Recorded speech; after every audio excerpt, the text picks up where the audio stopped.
High, আমি অনুস্মিতা। কেমন আছো তোমরা সবাই? আজকে তোমাদের সাথে যে ব্লগটা শেয়ার করছি সেটা বেশ কয়েকদিন আগের। তখন থেকে আর 280 দিন পর নিচ্ছিল। এখন সময়টা অনেকটাই কমে এসছে। তখন আমার বিছানায় সবসময় এই বইটা দেখতে পাওয়া যেত, কেননা তখন আমি এটা পড়ছিলাম। যদিও এখন আমার এটা শেষ হয়ে গেছে। বেড টাইমে একটু বই পড়ার অভ্যাস আমার অনেক ছোটোবেলার। ঘুমানোর আগে একটু বই পড়তে ভালোই লাগে। এখন আমার একটা নতুন কাজ অ্যাড হয়েছে, সেটা হচ্ছে ক্যাকটাসগুলোকে রোদে দেওয়া। যেহেতু এখন বৃষ্টির ওয়েদার, তাই সাহস পাই না সবসময় ওদের বাইরে রাখার। তাই দিনের বেলা যতক্ষণ রোদ থাকে রাখি, পরে আবার ঢুকিয়ে নিই। আজকে বাগানে খুব সুন্দর একটা ফুল ফুটেছে। আজকের ওয়েদার কিন্তু খুব একটা মেঘলা নয়, রোদ আছে, আকাশে সুন্দর। এখন আমি সকালবেলা রোজ উঠে একটু সিট্রাস ওয়াটার খাওয়ার চেষ্টা করি। এমনি কোনো কারণ নয়, আমার সিট্রাস খেতে ভাল লাগে তাই। মাইক্রোওয়েভে জলটা ওই 1 মিনিট মতো একটু গরম করে নিই, তারপর সেটাকে ওই লেবুর রসটার মধ্যে মিশিয়ে নিলেই রেডি হয়ে যায়। এটা খাওয়ার পর আমার কাজ হচ্ছে জল ভরা। আমি বাড়ির জলমন্ত্রী, তাই আমার কাজ সবসময় সব বোতলগুলোকে ভর্তি করে রাখা। তারপর মা আজকে ব্রেকফাস্টে বানাচ্ছিল মুগ ডালের ছিলা। বেশ হেলদি একটা রেসিপি অ্যান্ড খুব সহজ। শুধুমাত্র আগের দিন রাত্রে যদি মনে করে মুগ ডালটা ভিজিয়ে রাখতে পারো, তাহলে পরের দিন তোমরা এরকম একটা ছিলা আরামসে বানিয়ে নিতে পারবে। আজকে আমাদের ব্রেকফাস্টে ছিল ছিলার সাথে ডিম সেদ্ধ। মোটামুটি দুটো খেলেই খুব ফুলফিলিং হয়ে যায়। তাই এটা দিয়ে ব্রেকফাস্ট সেরে আমি বসে গেছিলাম পড়তে।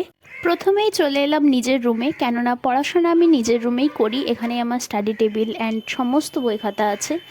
তো প্রথমেই সেদিন আমি বসেছিলাম বায়োলজি নিয়ে। আমি ইউজুয়ালি প্রত্যেক দিন সকালে বায়োলজিই পড়ি, আমার ভালো লাগে পড়তে। তো সেদিন আমি বানাচ্ছিলাম সেল চ্যাপ্টারটার একটা শর্ট নোটস। চলো বানিয়ে নিই, তারপর কথা হবে।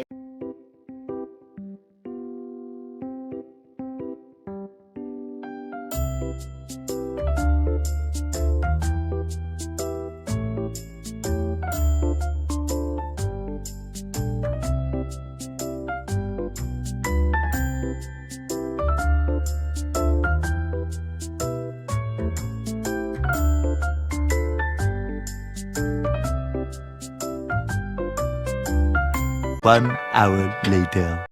পড়াশোনা হয়ে যাওয়ার পর তারপর একটু মোসাম্বি কেটে দিয়ে গেছিলো মা, ওটাই খাবো। আমার জানো তো একটা অভ্যাস আছে, আমি একটা ফল খেয়ে তার বীজটাকে সবসময় প্ল্যান্ট করে দিই। এইভাবেই বেদানা খেয়ে এই বীজগুলো থেকে এই বেদানা গাছগুলো হয়েছে। আর এই লেবুর ছাল তো খুব ভালো সার, তাই গাছগুলোর জন্যে ওগুলোকে রাখলাম। আর এই বীজগুলোকে মাটিতে প্ল্যান্ট করার আগে একটু প্রসেস করে নেব। এমনি কিছু নয়, খুব সহজ। একটা টিস্যু পেপারের মধ্যে বীজগুলো দিয়ে ইক্লেয়ার্স চকলেটটা যেভাবে র্যাপ করা থাকে ওইভাবে একটু র্যাপ করে নেব। এতে কি হয়, ময়েশ্চার ভালো পায়, কেননা এই যে টিস্যুটা, এটাকে যদি রোজ একটু করে এই ওয়াটার স্প্রে করে ভিজিয়ে দেওয়া যায়, তাহলে খুব সুন্দর স্প্রাউট বেরোয় গাছগুলোর থেকে। যদিও এমনি যে বীজ পুঁতলে গাছ হয় না তা নয়, এমনি বীজ পুঁতলেও গাছ হয়। আজ বিকেলে আমার এক জায়গায় আবৃত্তি করতে যাওয়ার জন্য নিমন্ত্রণ আছে। তাই ভাবলাম ওখানে যাওয়ার জন্য রেডি হওয়ার আগে একটু চা খাই। একটু গরম কিছু খেলে আমার গলাটা বেশ ভালো লাগে। তাই একটু মধু দিয়ে একটু আদা দিয়ে চা বানিয়ে নিয়েছি। তারপর এই চাটা খেয়েই চলো যাব রেডি হতে। এটা আমার সাথে প্রায় সব সময়ই হয়। আমি যখনই কোনো জামা পরবো ঠিক করি আর সেটাকে ট্রায়াল দিতে যাই, তখন হয় সেটা লুজ হয়, নয় সেটা টাইট হয়। আজকে জামাটা আমার টাইট হচ্ছিল।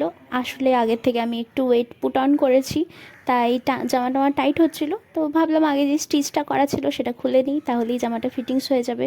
চলো এরপর পুরো রেডি হয়ে নিই, তারপর দেখাচ্ছি। এই যে স্টিচটা খুলে নেওয়ার পর এরকম ফিটিংসটা এসছে, আমার তো বেশ ভালোই লাগছে। তোমরাও কমেন্টে জানিও ফিটিংসটা ঠিক আছে কি না। আর এটা হচ্ছে আমার আজকের ফাইনাল লুক।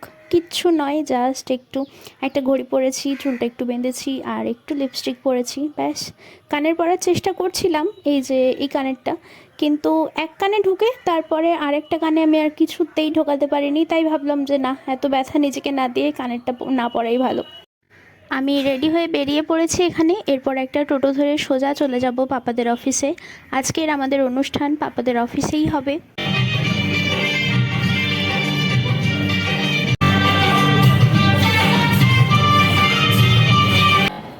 বোমায় বাঁ হাতুড়ে যাওয়া বাবা কতবার আমার বই পড়িয়ে দিয়েছে, কতবার আমার দুঃখী মা বলেছে মেয়েদের বড় হতে নেই।